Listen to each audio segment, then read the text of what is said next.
संसार में रहने की कोई अभिप्राय नहीं। एक तो संसार में रह करके संसार के व्यवहार में रत रहता है और संसार में रुचि लेता है। एक संसार में रहता हुआ संसार से विपराम रहता है और एक दोनों के बीच ही खड़ा होती है। तो संसार में पहले भी मैंने एक दफा जिक्र किया था, संसार में आसक्त होकर के जो जीव रहते हैं वो संसार के बंधन में होते हैं। वो अपना भी कल्याण नहीं कर सकते, दूसरे का भी कल्याण नहीं कर सकते, दूसरे को बंधन ही प्रदान करने को, क्योंकि उनको बोध नहीं होता है। संसार ही उनके लिए सब कुछ है और संसार का जो गुलामी जीवन है वही उनको प्रिय है। संसार की गुलामी ही उनको प्रिय है। दूसरा होता है, उस दिन मैंने बताए थे आपको, ज्ञान मार्ग और भक्ति मार्ग। तो ज्ञान मार्ग जो है वो मुक्ति मार्ग की तरफ जाता है सीधा, और भक्ति मार्ग में थोड़ा फर्क है, क्योंकि वो संसारी मनुष्य जो भक्ति करते हैं वो अपनी कल्पना की भक्ति करते हैं। कोई किसी देवता की भक्ति करेगा, कोई राम की करेगा, कोई कृष्ण की करेगा, कोई भगवान की करेगा, कोई अल्लाह की करेगा, कोई गॉड की करेगा। तो अपने अपनी मनोकल्पित इष्टों की कल्पना की भक्ति करते, कल्पित है। उसको भ्रम, सदगुरु श्री कबीर साहब की भाषा में उसको भ्रम कहा गया है, भ्रमित भक्ति है। जैसे कबीर ने भक्ति बिगाड़िया कांकर पाथर फूल, कंकड़ पत्थरों को इकट्ठा करके ठाकुर जी मान करके पूजा करना, 4-4 घंटे उनकी पूजा में लगा देते, उनको निलाना धुलाना, उनको टीके लगाना और उनके व्यवहार करना। तो वो उनके समय बीतता है इस तरह से, और उनसे कल्याण चाहे तो कल्याण नहीं हो सकता, तो कल्याण में उनका स्रोत नहीं है कुछ। दूसरी भक्ति होती है, उनसे अपना अध्यास हटा ले, जड़ पूजा न करे, ईंट कंकड़ पत्थर फोटो गद्दी तकिया आदि की पूजा न करे। ठीक है, रखे, अपनी यादगारी के लिए रख लो, पर ये मत समझो कि इससे हमारा कल्याण होगा। किन्हीं महापुरुषों की फोटो है, फोटो लगा लो, पर फोटो कल्याण नहीं करेगी, है ना। फोटो वाले जो व्यक्ति थे वो कल्याण कर सकते हैं। फोटो तो कहीं स्मृति मात्र के लिए होती है, फोटो जो है स्मृति मात्र के लिए।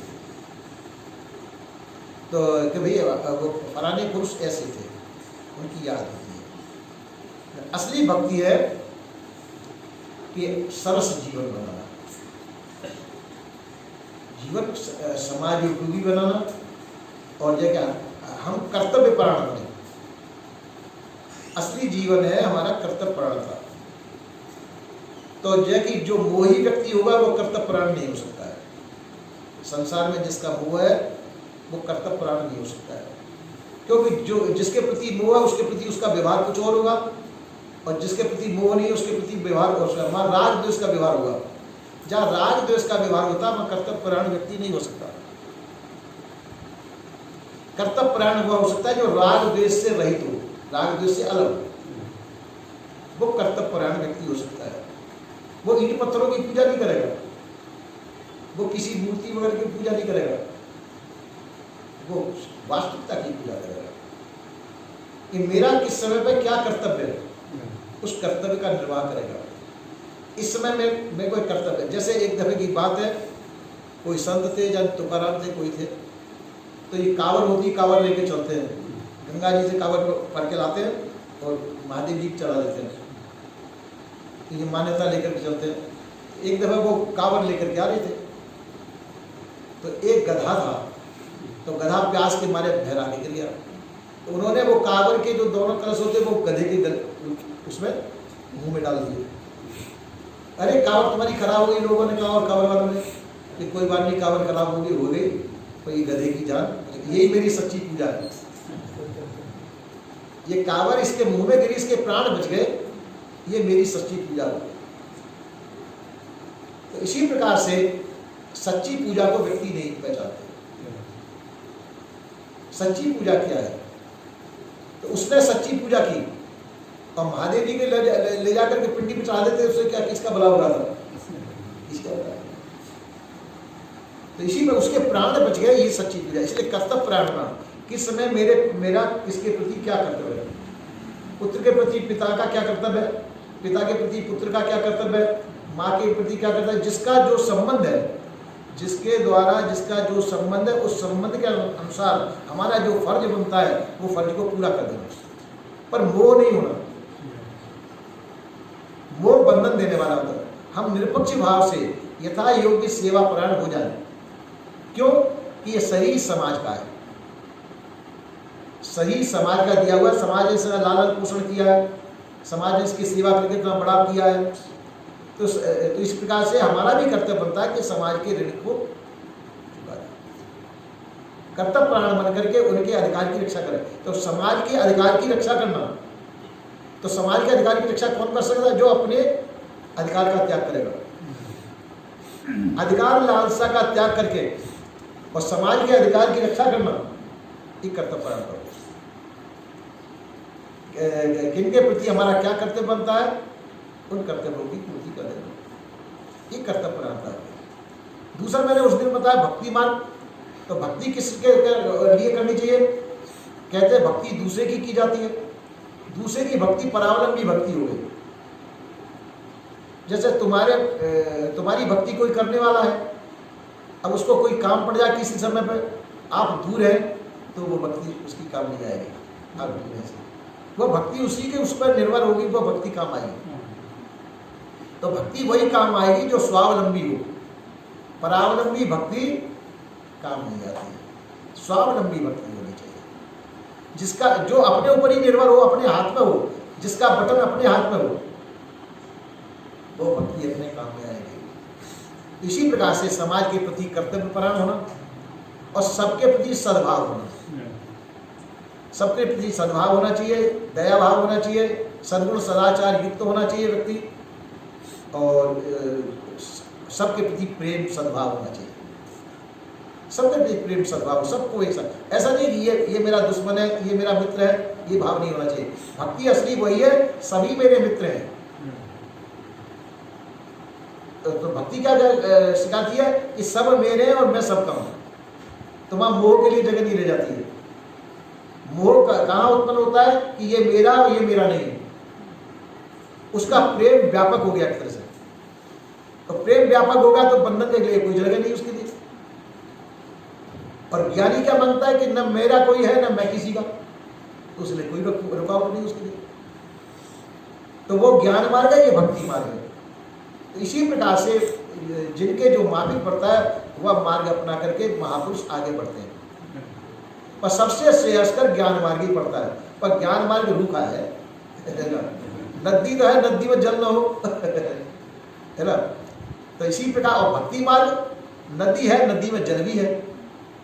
तो इसलिए भक्ति मार्ग इस प्रकार से और ज्ञान मार्ग दोनों ही अपनी अपनी जगह पर ठीक है। तो सद्गुरु श्री कबीर साहब का ज्ञान मार्ग था कि आपको संसार से क्या लेने देना, आप अपना कल्याण। तुझे बिरानी क्या पड़ी अपनी आप निवे। कोई कुएं में गिरा गिरने दे, और ऊपर जा रहा तो ऊपर जाने दे।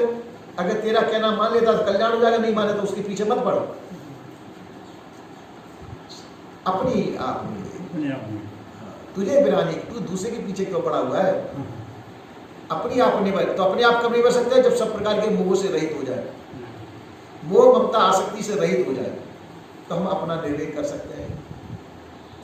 और संसार या संसार के प्रति प्रेम सद्भाव सबके प्रति एक जैसा हो, ये हरेक के अंदर नहीं होता है। क्योंकि कोई सेवा कर रहा है और कोई गालियां दे रहा है। अब दोनों के प्रति एक जैसा भाव कैसे बनेगा? हरेक का नहीं बन सकता है ना, हरेक का नहीं बनता। तो एक महात्मा थे, तसिंगा एक गांव है, वहाँ एक महात्मा थे। घर में पहले घर में थे, फिर वो साधु हो गए थे। तो घर में रहते थे, जब भी वो रास्ते में चल रहे हैं और वो पशु मन कहीं प्यासे बैठे हुए हैं, तो माँ से बाल्टी लेंगे, वो लेंगे और पानी निकालेंगे, उन पशुओं को पिला देंगे और फिर आगे बढ़ेंगे। और चारा लेंगे तो चारा, किसी का भी चारा किसी के उसमें डाल देंगे। उनके घर में जब उनके लड़के बच्चे चारा कूटते थे जब घर में थे, तो अपने अपना कुटी का चारा को उनके पड़ोसी के पशुओं को डाल देते थे। उनका ये अपना पराया नहीं था कि भाई अपनों को तो डाल दिया, अब ये पशु भूखे बैठे हैं तो फिर वो अपना चारा, और लड़के बच्चे गुड़ करते थे क्योंकि अरे वो भूखे नहीं है क्या, और उनको खोल करके, और जब उनमें लड़ाई चल रही है, पड़ोसी में लड़ाई है आपस में, बोल चाल भी नहीं है, और वो पिता जो है अपना चारा उनके पशुओं को डाल रहे हैं, उनके पशुओं को खोल करके पानी पिला रहे हैं, तो उनका एक जैसा व्यवहार था। ये होती है भक्ति, है ना। वो शत्रु और मित्र नहीं गिनती है भक्ति, शत्रु मित्र दोनों के लिए एक जैसे हैं।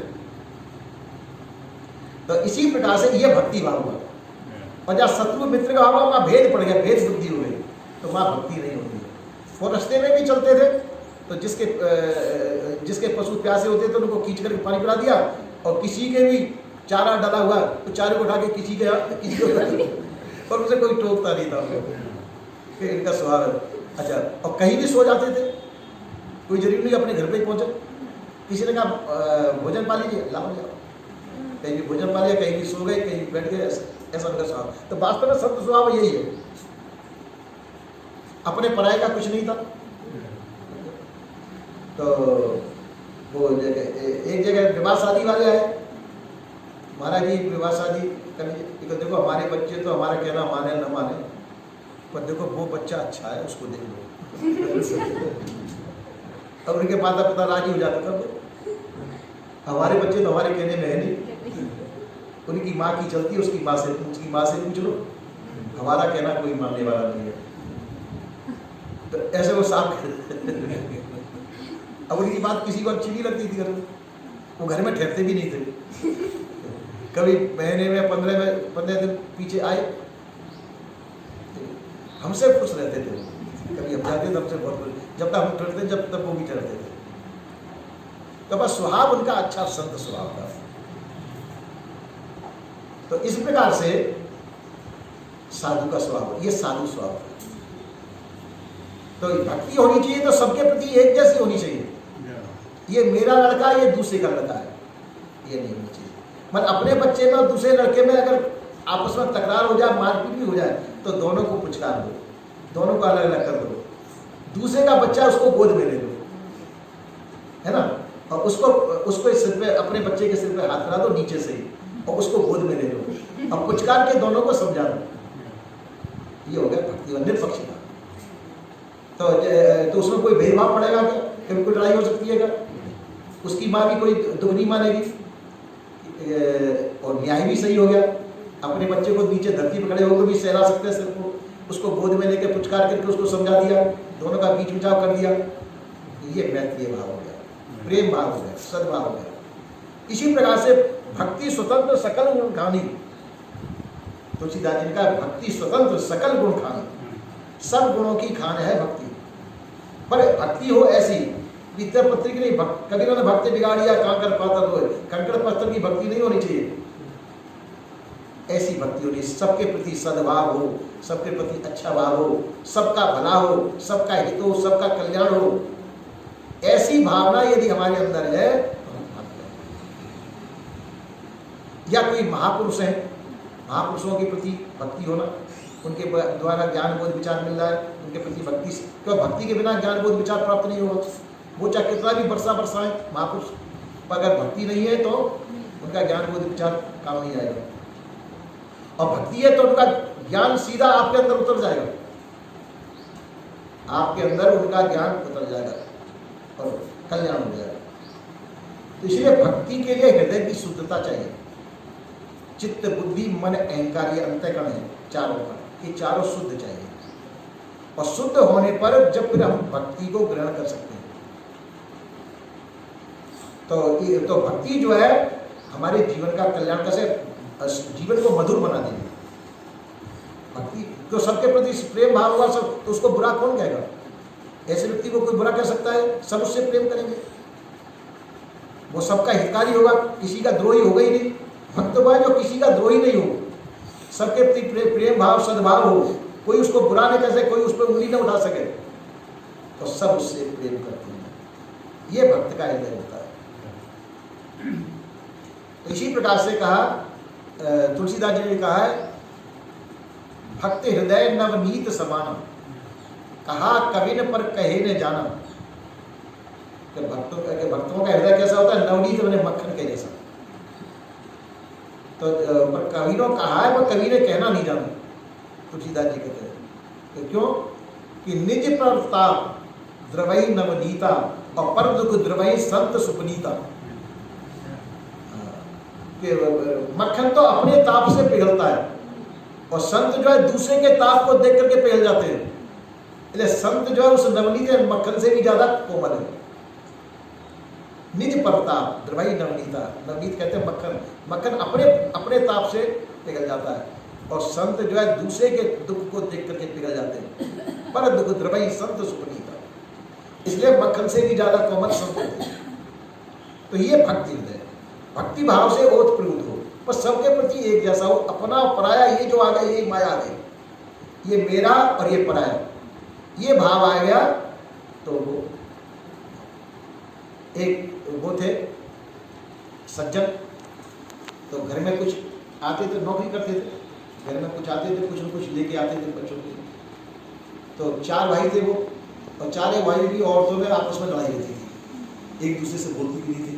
लड़के बच्चे भी वो रहते थे, एक दूसरे से नाराज रहते थे। पर वो आते थे, ताऊ थे, तो सब बच्चों को वो एक जैसे ही देखते थे, अपनों को भी देते थे, उनको भी, अरे भाई आराम दे रहा, उसको भी वो प्रसाद देना, उसको भी प्रसाद देना, उसको भी प्रसाद देना, उसको, वो सबको बांटते थे। उनके लिए अपना पराया नहीं था। तो जाके और उनके प्रति भी सबका अच्छा सद्भाव था कि वो अपना पराया नहीं मानते, तो उनको अपना पराया कौन मानता था। वो छोटे भाई के बच्चे को भी गोद में ले लेते थे, उसको पुचकारते थे, और जल जाती थी। तो ये भाव होता है, तो ये भाव सद्भाव है। इसी प्रकार से हमको भी चाहिए कि सबके प्रति सद्भाव रखें, सबके प्रति प्रेम सद्भाव रखें, हमारा अंतःकरण शुद्ध हो, किसी के प्रति द्वेष भाव नहीं रखें। तो कोई वैराग का क्या हुआ? वैराग को पहले अनुराग तुलसी, ये अनुराग मार्ग है, भक्ति मार्ग है। अब वैराग में तो जाएगी न कोई अपना न कोई पराया, कल्याण मार्ग कोई थी। पर जब भक्ति के द्वारा जो वैराग आता है, वो वैराग सबको हितकारी है। सूखा वैराग काम का नहीं है, सरस वैराग हो, रस युक्त वैराग हो, है ना।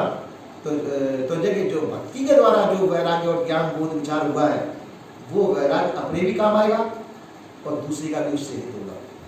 और जो खाली ग्रंथ पढ़ करके हमने वैराग किया है और ज्ञान हुआ है, तो वो ज्ञान न अपने काम का आएगा तो दूसरे काम, क्यों? वो खाली मस्तिष्क का भार बन सकता है, कल्याण नहीं कर सकता।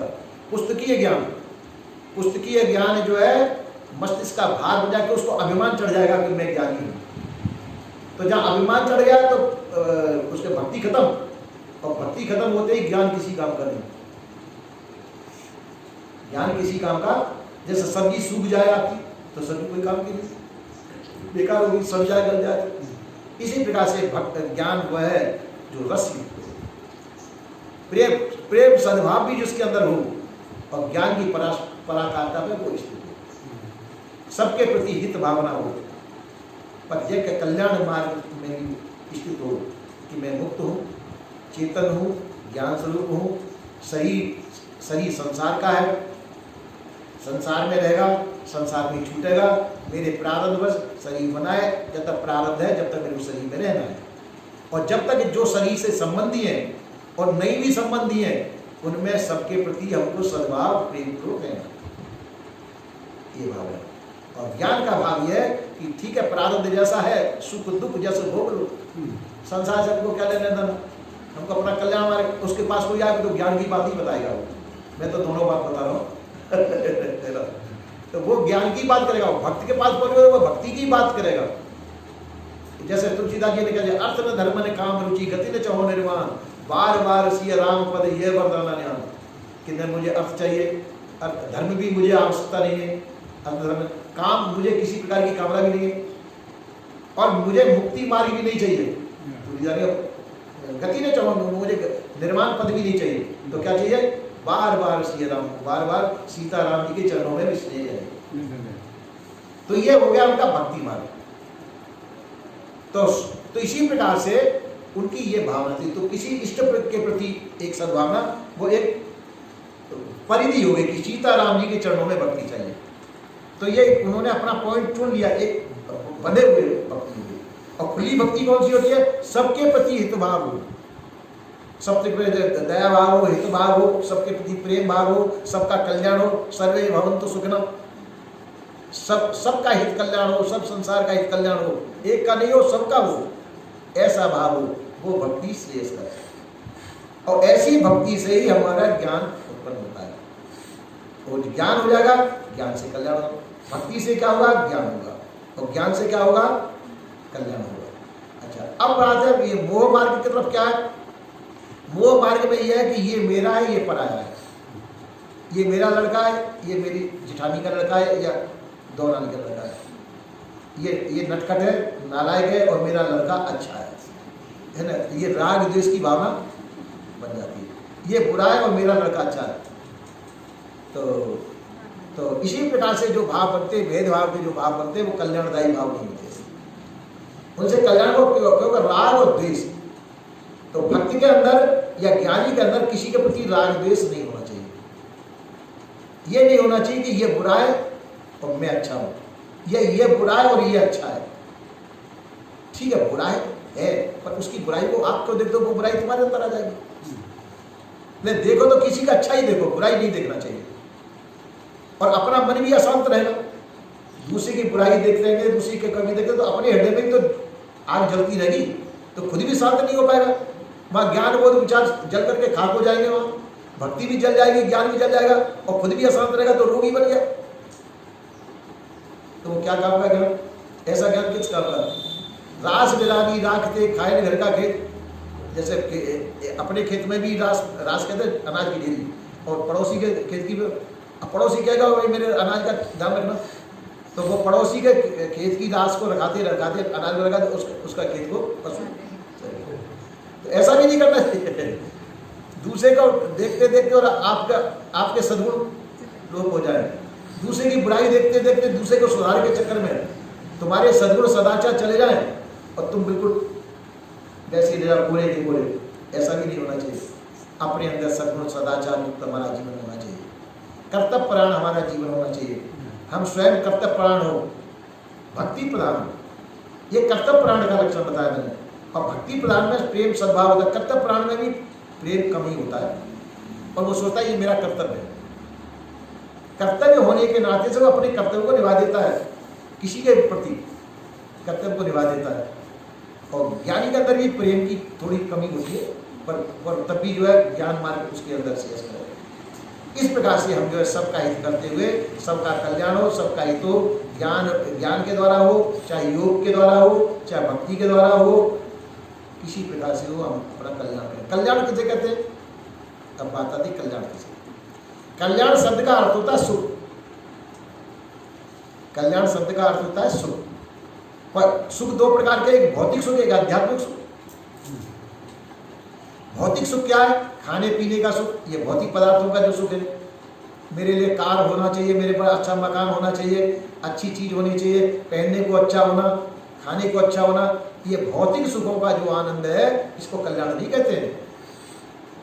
भौतिक संपदा तुमको प्राप्त हो जाए, कहीं से 10, 20, 50 करोड़ रुपया मिल जाए तुमको, तो वो भी भौतिक है, वो भी नाश होने वाला है। वो कल्याण तो देगा नहीं, वो तो दुख ही देगा। आपके पास पैसा बड़ा हुआ देगा, चोर चौकर देखेंगे, वो आके लूटेंगे, तो दुख देने के सुख देकर जाएंगे। तो संसार की जितनी भी संपदा है, ये दुख देने वाली है, सुख देने वाली नहीं है। तो इसको कल्याण नहीं कहते। आते होते तो मानो बड़ा ये सुख है, पर जब वो जाएगी तो दुख देकर जाएगी। उसका ही नाम माया है। कहते हैं माया माया सब कहें, माया न चीने कोई, जो मन से ना उतरे, माया कहिए सोई। माया माया सब कहते, पर माया को कोई चीज पहचान नहीं पाता। किसको माया कहते हैं? जो मन में जम जाए और उतरे नहीं। हम भूलना चाहे तब भी वो भुलावे में नहीं आए, बार बार हृदय में चिपक के रह जाए। जिसकी याद बार बार आती हो, जिसकी याद बार बार आती हो, वो माया है, वही माया है। तो संसार की हमको याद बार बार आती है तो माया है, क्योंकि हम भजन को छोड़कर तो उसकी याद आएगी। और संसार की याद कल्याणदायी है नहीं, संसार की याद कल्याण देने वाली नहीं है, हमको कल्याण से वंचित करने वाली है। हम बैठे भजन में और याद आ जाए कि हमारे परिवार की याद आ जाए, तो वो भजन का टाइम तुम्हारा गया। उस समय भजन के टाइम पर किसी की भी याद नहीं करनी चाहिए। भजन के टाइम पे अपने को इकल्ला रह जाना चाहिए, संसार को निकाल देना चाहिए दिमाग से, और अपने आप को भी निकल के संसार से बाहर आ जाना चाहिए। तो उस समय चाहे कितना भी प्रिय से प्रिय व्यक्ति हो, उसकी भी याद नहीं करनी चाहिए भजन के टाइम पर। सबको अपने दिमाग से निकाल के खाली कर दो, भजन के लिए हृदय खाली कर दो। इसीलिए जो है भक्ति भी अच्छी है, प्रेम पूर्ण है, भक्ति है, पर भक्ति का जो पुत्र है वो ज्ञान है। ज्ञान से द्वारा हमारा कल्याण हुआ। तो कल्याण शब्द का अर्थ क्या होता है? सुख। कल्याण का अर्थ क्या हुआ? सुख, पर भौतिक सुख नहीं। ये संसार का जो सुख है, जितने भी खाने पीने रहने सहने के, ये भौतिक सुख है, ये आपको सुख नहीं दे सकते। इनका परिणाम दुख में होगा। संसार के जितने भी सुख हैं वो दुख दे करके जाएंगे। जो आज को मिलते समय तो सुख होगा, और वो जाएंगे तो दुख देके जाएंगे। जैसे आपको पुत्र प्राप्त हुआ, सुखी हुए, और पुत्र मरेगा तो दुख होने के नहीं हुआ। मिलन का भय बिछुड़न, जो मिलने का भय वो बिछुड़न नहीं होगा, तो परिणाम में दुख हुआ कि नहीं हुआ। पर जो आपका अपना निजी सुख है, जिसको कल्याण कहते हैं, उसका कभी बिछोड़ नहीं होता है। पर यह हम उसको जानते नहीं, यही हमारी भूल है। जो अपना निजी सुख है, क्योंकि आप अमर हैं, तो आपका जो अमर सुख है, आपके अमरत्व का जो सुख है, जो उसकी जानकारी है, ज्ञान है, वो अमर सुख है, वही कल्याण है। हम संसार के सुख को जो सुख कहते हैं, ये सुख नहीं है। अपने आप का जो सुख हो, अपने अमरत्व का जो सुख हो, वह कल्याण सुख है। तो संसार का सुख की भावना कैसे त्यागी जाए? वैराग्य के द्वारा। बिना वैराग्य के संसार का मोह नहीं छूट सकता। हम संसार में ही सुख मानते रहेंगे, जब तक संसार में सुख मानते रहेंगे। संसार में रहिए, कोई बात नहीं, प्रेम से रहिए, प्रेम से बोलिए, सबसे हितकारी कर बोलिए, पर उसमें मोह मत कीजिए। मोह आपके कल्याण में बाधा पहुंचा देगा। तो उस संसार के प्रति मोह नहीं होना, रहिए संसार में, सब कुछ करिए, पर मोह से रहित होकर के। तो संसार में जो है हम त्याग वैराग्य बोध विचार से युक्त होकर रहेंगे, तो संसार आपको पकड़ नहीं पाएगा। संसार में कैसे रहना है? त्याग वैराग्य बोध विचार, इससे युक्त होकर के फिर संसार में रहिए। संसार पर कुछ नहीं बिगाड़ सकते। यदि ये चीज नहीं होगी, ये ढाल है तुम्हारी, त्याग वैराग्य बोध विचार, ये ढाल है। ढाल कहते हैं कोई गोली दे, कोई हथियार छोड़े, तो ढाल पे आप रुक सकते हैं। इसी प्रकार से त्याग वैराग्य बोध विचार, ये आपकी ढाल है। संसार की चोटें पड़ेंगी, वो उससे रक्षा हो जाएगी आपकी। तो भजन करने वाले पर बहुत आपत्तियां आती हैं। भजन करने वाले के बहुत आपत्तियां आती हैं। तो उनसे जो है वो ढाल जो होगी आपके पास, ज्ञान वैराग्य बोध विचार, वो ढाल रुक जाएगी, वो सब आपत्तियां टल जाएंगी उससे, और आपका ज्ञान बोध विचार पर पूर्ण होकर के आपका जीवन कल्याण हो जाएगा। संसार भक्ति में भी रोड़ा अटकाता है, और ज्ञान में भी रोड़ा अटकाता है। आपके कल्याण में रोड़ा अटकाने वाला संसार है। तो इसलिए संसार से बचने के लिए आपको त्याग वैराग्य बोध विचार ही चाहिए। संसार में अच्छा हो रहा है तो ठीक है, हो गया, बुरा हो रहा है तब भी ठीक है, अच्छा हो रहा है तब भी ठीक है, पर कहना नहीं ऐसा। अब किसी के कोई दुख हो जाए और आपने तो अच्छा हुआ, कहने की बात नहीं है। मन में समझो, हो रहा है जैसा हो रहा है, संसार होगा ही होगा, कोई नई बात तो है नहीं। किसी को कोई पैदा हुआ, किसी को कोई मरेगा भी, और उसका शोक मोह को मनाने के लिए आपको आवश्यकता नहीं है। न सुख मनाने की आवश्यकता है, न दुख मनाने की आवश्यकता है। आप तो उनसे ऊपर उठो। संसार में सब कुछ होगा, अगर इनमें ही रोते गाते रहे तो भजन नहीं होगा। तो संसार के शोक मोह से ऊपर उठना चाहिए। शोक मोह शरीर तक है, और भजन शरीर से ऊपर है। इसे संसार के शरीर के मोह से ऊपर उठ के जब ही हम भजन कर सकते हैं। तो इसी प्रकार से हमको अपनी स्थिति ऊपर बनानी चाहिए। त्याग वैराग्य बोध विचार से युक्त जो है ज्ञान मार्ग को चल के आप अपनी स्थिति प्राप्त कर सकते हैं। अनुराग मार्ग की स्थापना करके अनुराग मार्ग को पर अनुराग किसी पत्थर पीतल की मूर्ति के प्रति नहीं हो, सबके प्रति आत्मीय भाव होना चाहिए। जैसा मेरी आत्मा है जैसे औरों की भी हो, जैसा मैं सुख चाहता हूं वैसा सबको सुख चाहिए। ये आत्मीय भाव सबसे बना रहना चाहिए। ये आत्मीयता जो बनी रहेगी ये अनुराग मार्ग है। सबके प्रति सद्भाव, सबका ही कल्याण हो, सबको सुख प्राप्त हो, ऐसा सद्भाव से युक्त हमारा हृदय होना चाहिए। इस प्रकार से संसार में रहते हुए सभी कार्य को करते हुए हम संसार में और संसार के दुख सुखों में शामिल नहीं। संसार जिसको दुख कहता न तुम्हारा वो दुख है, और संसार का सुख भी तुम्हारे सुख नहीं है। संसार के सुख दुखों को अपना सुख दुख मत मानो। शरीर का सुख दुख हो सकता है, संसार का सुख दुख शरीर का सुख दुख है, तुम्हारा सुख दुख नहीं, क्यों तुम शरीर नहीं हो। शरीर के अंदर जो आत्मा रहती है वो आत्मा तुम हो। शरीर जिससे चलता डोलता बोलता है वो तुम हो, शरीर तुम नहीं हो। तो और संबंधी किससे? शरीर से। संसार का संबंध किससे? शरीर से। तो संसार का अनुभव होगा शरीर को होगा, और शरीर संबंध से तुम भी जानोगे उसको।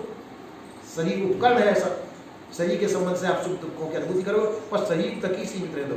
जैसे आप मोटरसाइकिल लेके जा रहे हो और मोटरसाइकिल में पेट्रोल खत्म हो गया तो किसको डरवाना पड़ेगा? तुमको ही डरवाना पड़ेगा। मोटरसाइकिल तो नहीं कहेगी मेरे को पेट्रोल डालो, काम लेना तो डालो, नहीं लेना तो छोड़ो। डलवाना पड़ेगा मालिक को ही। पर वो पेट्रोल तुम खाओगे कि मोटर खाएगी? मोटर खाएगी। तुम्हारे भोजन नहीं है, वो भोजन मोटर का। इसी प्रकार से शरीर भी अपनी मोटर है, ये शरीर भी अपनी मोटर है। इसको भोजन लगे तो भोजन दे दो, पानी लगे तो पानी भी दो, पर ये समझ लो कि ये मेरा भोजन नहीं है, ये शरीर का भोजन है, और शरीर मेरा स्वरूप नहीं है। इतनी बात समझकर फिर शरीर संबंधी व्यवहार कीजिए। शरीर मेरा स्वरूप नहीं है, और ये भोजन जो ले रहा हूं ये शरीर का है, सुख दुख भी शरीर का है, इसके संबंध से मैं भी सुखी दुखी। पर ये पहले से सुलझाव कर लेना चाहिए। मरना पहले जो मरे अजर अमर घर होए, मरते मरते जग हुआ हुए ने जाना। संसार वाला में किसी ने मरना नहीं जाना, कैसे मरा जाए। तो कैसे मरना चाहिए? वो ममता आसक्ति से रहित होकर मरना चाहिए, वासना से रहित होकर मरना चाहिए। संसार की वासना का त्याग करके जब मरना चाहिए तो हम समझो हमारा घर अजर अमर खंडा उदासी में स्थित हो गए। और यदि ये नहीं हुआ तो हम समझो अभी शरीर के घर में रहे। शरीर का घर कच्चा घर है, किराए का घर है, प्रारब्ध है, जब तक शरीर रहेगा प्रारब्ध के बाद तो शरीर छूट जाएगा। पर आप तो तब भी रहेंगे, शरीर छूटने पर भी आप रहेंगे। तो अपनी अमर स्थिति को याद रखें, शरीर रहते रहते ही हम उस अमर स्थिति को प्राप्त कर लें। एक चर्चा कर देता हूँ थोड़ा सा इसको समझाने के लिए। एक राजा था, एक जगह रिवाज थी ऐसी कि इतने साल तक राजा राजगद्दी पर रहेगा वो, उसके बाद में उसको जंगल में छोड़ देते थे राजा को। और जंगली जीव जो है उसको खा जाते थे, उसमें जंगली जीव थे, हिंसक जीव थे। राजा ने कहा कि 50 साल पीछे मेरे को भी इसमें छोड़ा जाएगा, तो क्या करना चाहिए? तो अपने राजकाल में उसने उस जंगल को कटवा करके जंगल में अपना महल बनवाया, अपने फौज सेना सब उसमें नियुक्त कर दी, जिस जंगल में वो छोड़े जाएगा, और पूरा राजकाज स्थापित कर दिया वहां पे अपने राजकाज में गद्दी पे बैठे बैठे। 50 साल पीछे कहा कि जंगल में छोड़ो राजा को, हाँ जा रहे। और यहाँ की गद्दी में छोड़ करके उस गद्दी में बैठ गया राजा, वहां पे उसका राज है ना। तो इसी प्रकार से अब ये गद्दी है आपकी कच्ची गद्दी है। ये शरीर क्या है? कच्ची गद्दी है, और शरीर तो छोड़ना पड़ेगा ही, नहीं छोड़ना पड़ेगा। तो शरीर को छोड़कर सीधे अपनी अमर गद्दी पे बैठो जाकर के। तो ये कब अमर गद्दी प्राप्त हो? शरीर के रहते रहते, शरीर के रहते रहते हम अपने अमरत्व का बोध प्राप्त कर लें।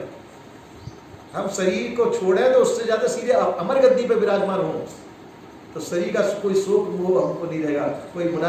और अगर ऐसा नहीं किया तो फिर जाकर के फिर जाने कौन सी खानी में, गाय भैंस घोड़ा गधा खानी में जाना पड़ेगा। तो इससे बचने के लिए चाहिए इस शरीर के रहते रहते ही हम अमरत्व प्राप्त करें, अमर बोध प्राप्त करें। यही अमर बोध है, अपने स्वरूप का बोध। आप अमर हैं, अपने आप का बोध हो जाना, अपने आप का ज्ञान हो जाना। उसको कल्याण शब्द का अर्थ होता है अविनाशी, अपने आप का ज्ञान, अपने आप की स्थिति। कल्याण का मतलब हम संसार के मोह से छूट जाएं। संसार के मोह से छूटते ही आपको अपनी स्थिति प्राप्त हो जाएगी, उसमें कुछ करना नहीं पड़ेगा। संसार के जो पदार्थ हैं इनको प्राप्त करने के लिए आपको प्रयत्न करना पड़ेगा, और अपनी स्थिति प्राप्त करने, कल्याण प्राप्त करने के लिए आपको अप्रयत्न होना पड़ेगा। आपको अप्रयत्न होना पड़ेगा, कुछ करना नहीं पड़ेगा, बस संसार को छोड़ दो, वो अप्रयत्न स्थिति आपकी आ जाएगी, कल्याण अपने आप हो जाएगा। कल्याण करने के लिए जरूर बस संसार को प्राप्त करने के लिए आपको प्रयत्न करना पड़ेगा, और फिर भी संसार प्राप्त हो नहीं, वो संसार शक्ति प्राप्त नहीं हो सकती। आप चाहें कि मैं हवाई जहाज खरीद लूँ, हवाई जहाज अपने सामर्थ्य नहीं तो नहीं खरीद सकते, पर कल्याण को हर एक कोई प्राप्त कर सकता है। वो आपकी निजी विभूति, निजी संपत्ति है, उसमें से कोई आपको रोक नहीं सकता। इसलिए हमको चाहिए जो चीज़ प्राप्तव्य है उसको प्राप्त करो, और जो प्राप्तव्य नहीं उसको छोड़ो। संसार प्राप्तव्य नहीं है, संसार आपको कभी भी प्राप्त नहीं होगा। शरीर प्राप्त होगा, संसार प्राप्त होगा, शरीर को प्राप्त होगा, पर आपका अपना आपा आपको प्राप्त होगा। अपने आपे को प्राप्त करने के लिए अपनी जानकारी करो, वो तो प्राप्त है ही। अपना आपा तो सबको प्राप्त है, पर उसकी जानकारी नहीं है, इसलिए हम अपने घर से भूले भटके हुए हैं। उस जानकारी को प्राप्त कर लेना चाहिए। बोलिए श्री सद्गुरुदेव की जय।